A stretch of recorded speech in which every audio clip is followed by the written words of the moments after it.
טוב חברים, אנחנו עשינו טיול בערך של 3 שעות.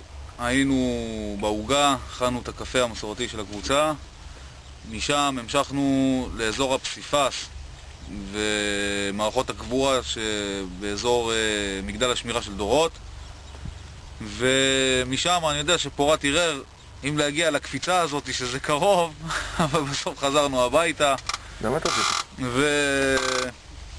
עכשיו אנחנו עומדים על התל הזה שכולם מכירים, יש פה תעליות עם החול ים מול החווה של פרץ. כמו שאתם יכולים לראות, מקום, תצא עכשיו במקום הזה היום כמו באירופה, הכל ירוק. זיו עייף אחרי הקרבות שהוא הראה לנו היום, והיה מאוד נחמד. מאוד נחמד.